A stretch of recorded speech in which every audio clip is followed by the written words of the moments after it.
Joining us now via Skype is Veronika Scott. She created the empowerment plan. But Veronika, well before that, you were actually homeless as a child. Yes, this is a deeply personal project for me. Both of my parents grew up in extreme poverty. They also struggle with mental health and addiction. So what you're talking about as a group today is personal. Having been a child in a shelter or bouncing around to different houses or constantly getting evicted, you just get treated as if you're a worthless extension of your parents, that you're doomed to repeat that same life. So really, we also have to look at this as a generational thing, that we really have to look at supporting the whole family. Generational trauma being transmitted through this. And she also provide vocational rehab, and not enough emphasis is made to that. If you can give people basic life skills and vocational rehab and wraparound services, then they'll find housing, then they'll find jobs. Well, to that point, Veronika, I want you to tell our audience a little bit more about the empowerment plan and how the services are helping to end some of that cycle.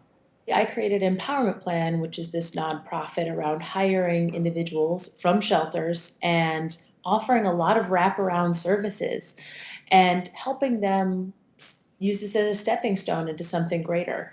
And we also make these coats that turn into sleeping bags that we give out globally for those in need. And the impact of that product has been very powerful, but on its own, the coat is a Band-Aid for a systemic issue. And what really has the impact is hiring the people that would need it in the first place, so that they may never have to use or experience the product.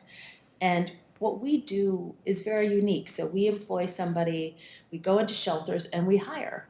And every single person we've ever hired, not a single person has fallen back into the shelter once we've hired them. And that's the permanent change we want to see. That's a success story. And from there, all the You ever heard the politicians talk about supporting organizations like this? No. Well, Veronika, we support you. And honestly, what you're doing truly is empowering. Keep up that great work. I want to also introduce someone joining us in the audience, community activist Mauryan Czar, and your boots on the ground here in LA. We've been talking about some of the roots of homelessness. Tell us, from your vantage point here in LA, what you're seeing as some of the biggest problems. Statistically, children who experience homelessness are more likely to grow up and fall back into homelessness. So to be able to help families, I mean, I sit on the City Commission on the Status of Women, and I can't say enough about helping women transition out of homelessness, because to help families, especially single women who head households with children, to transition out of homelessness, find stability, and be able to raise their children with a roof over their heads is huge. It sort of staves off another generation of homelessness. But I'm curious, from your perspective as a community activist, and also from your perspective, Dr. Drew, say I'm watching this segment and I want to help. How can regular people who are passionate and care about this issue, how can they get involved? Advocate for what you think is right. So right now it's all about housing. There are other issues. When you see them, advocate about them. Write to your city council members, say, hey, this is what I see in my neighborhood. These are what the solutions are. When politicians realize that there's a critical mass of support on the part of people for policies, they implement them. Show up at the city council meeting. Show up at the LA County Board of Supervisors. Show up. They need to see you guys there.